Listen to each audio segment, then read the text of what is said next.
Okay, credit card pop quiz number one. Here we go. And I'm going to be doing some annotation on top of this screen here. Okay, make sure my annotator is on over here. Okay, all righty. So, first of all, we've got, according to some experts, the worst thing you can do from a credit standpoint is probably would be to buy a new car. Probably one of the worst investments you can make because you drive the car off the lot and just depreciated $8,000 to $10,000 in the first block. Now you can make an argument for at least A, C, and D. Well, take out auto insurance. No, I overspent on your credit card. Probably be the next best answer. Invest in mutual funds. Probably not a bad idea. Buying a new car is probably one of the worst things you can do from a credit standpoint because you're taking out payments on what's called a depreciating or asset that's losing value over time. All right, next, a good, bad FICO or credit score can affect all of those. The interest rate on your credit card, the cost of your auto insurance premium can be affected by your credit score. It can affect your job, particularly if you're in a position of trust, like a bank job, where your employer has told you they're going to pull your credit report. And of course, be able to secure rental housing might all be impacted by your credit score. The 3 C's of credit are character. Character is how have you paid back credit in the past? Character. Capacity.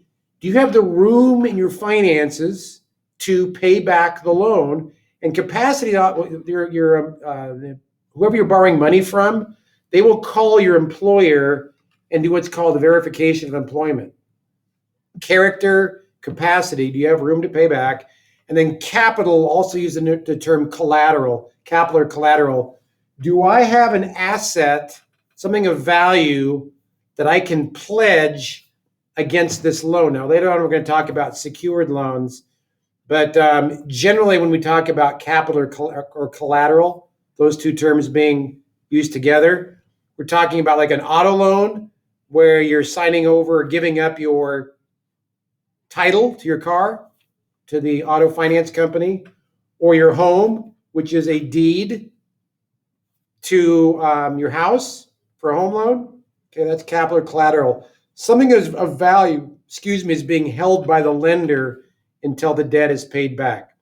Okay, if I make Washington minimum wage, which I believe is $13.50, and I work 20 hours, it's not $12 an hour anymore, and I work 20 hours a week, probably you're going to be in the neighborhood of about $11,500 for the year net pay that you're going to make.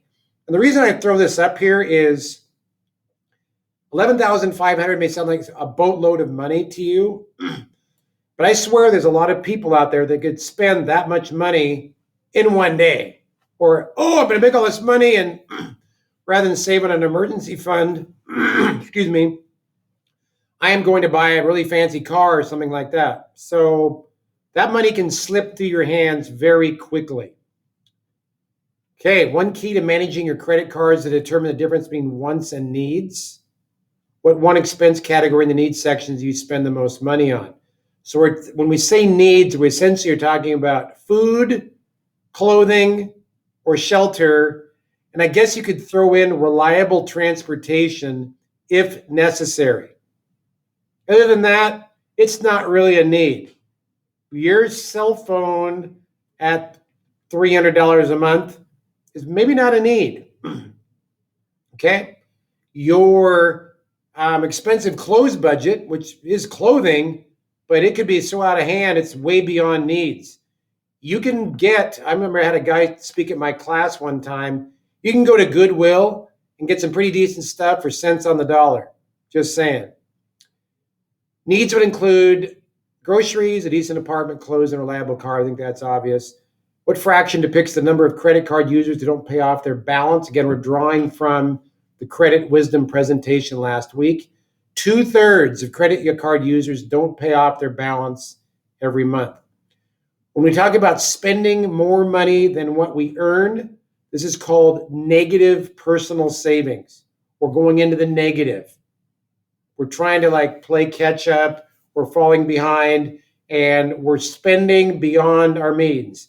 And the reason I throw this in here is because regardless of your income, see Nicolas Cage, regardless of your income per year, 20,000, 50,000, 100,000, 5 million, is that people have spending problems. It's not an income problem, it's a spending problem. And no matter how much income they make, if they're not disciplined, they will always spend more than what they make, regardless of their income. So just throwing more money at the problem is not the solution. It's getting to the root of spending and denying yourself because you don't have the ability to pay it back if it's a credit card or whatever. Negative personal savings. According to financial advisor Dave Ramsey, your first financial goal should be save for emergency fund of $1,000.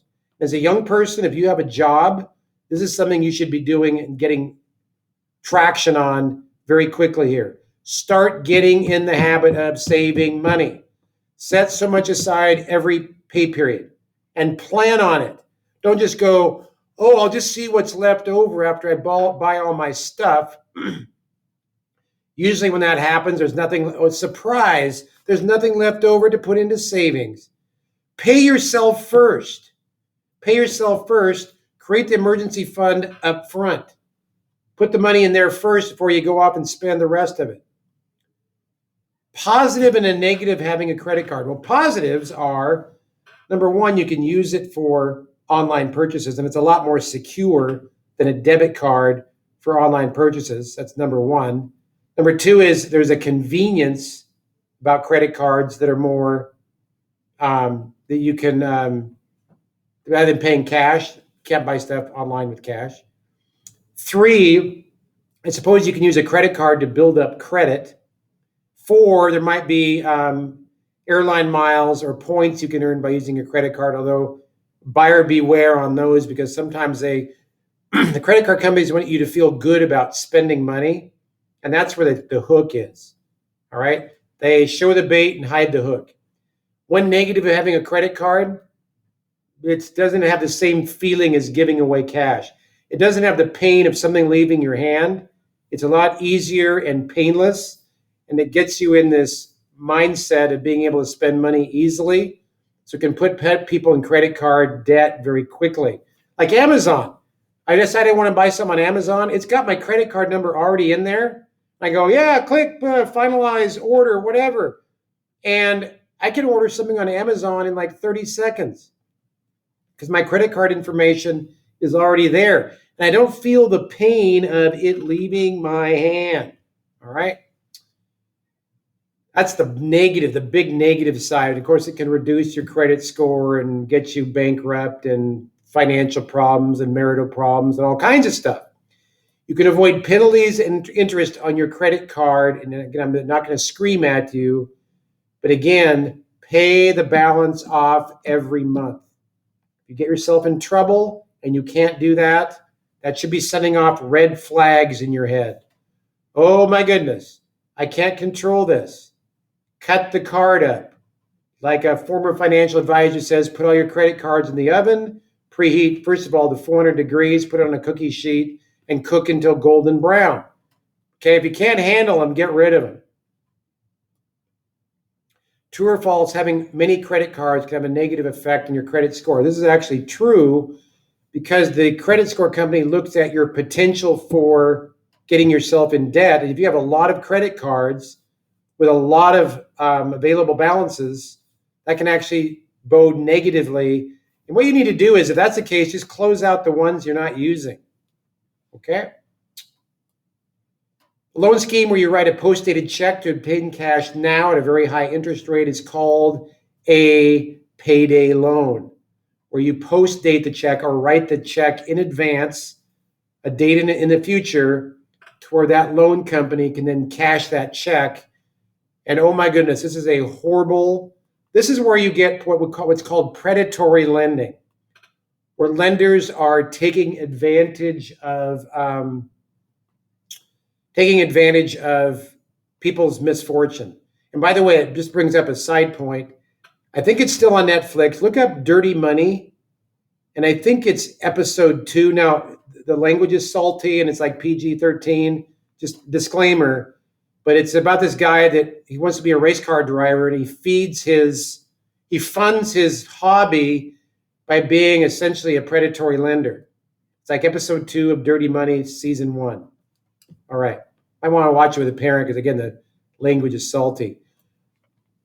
The equivalent annual percentage rate of a payday loan can be way over 100%, kind of depending on the terms. But the interest rates are absolutely through the roof. Ridiculous. In the case of this video that I recommend you watch on Netflix, the APR in some of his cases was not 100%. It was 1,000%. That's 10 times what the original amount owed was. My gosh. Ultimately, your goal should be an emergency fund with this number of months of your typical expenses. And Dave Ramsey recommends 6 months of an emergency fund. You have ready to go that your typical, not your savings, but your typical expenses that you would spend on rent or mortgage and food and electricity and gas and all that stuff every month, to have 6 months set aside. That should be your ultimate goal. All right. Of course, first you need to get out of debt if that's the problem. That's a whole nother story. A secured loan. Again, a secured loan is like a car loan where I give the loan company a deed, and I can't sell the car, a title, and I can't sell the car until I release that loan. All right, that's number one. Number two would be like a home loan, like a mortgage, where they are holding what's called the deed. They're holding that piece of paper until I pay them back. That's a secured loan. Something of value. This is the third C again, capital or collateral. They're holding something of value until I pay them back. Can't sell my house until I can give the buyer the deed or the piece of paper that says that you own that. An example of an unsecured loan would be like a credit card. Another example would be like a revolving store card, like a Macy's or a PacSun or something like that, a credit card for a store. A book slipped from a man's hands and fell on the floor with a loud noise. 20 eyes looked at him. How many people were in the library? Curious to know how many of you got this one right, which is kind of a random logic. Well, if there's 20 eyes, right, then there's 10 people watching the man read. So add the man, and you got 11 people. And if you have some other fancy answer to that I didn't come up with, I look forward to hearing it. Anyway, I hope you enjoyed this. And again, I just want to make sure you understand, I'm just trying to give you the heavy hitters here as far as credit and credit cards to help you be successful in your future management of your own finances. Enjoy your day.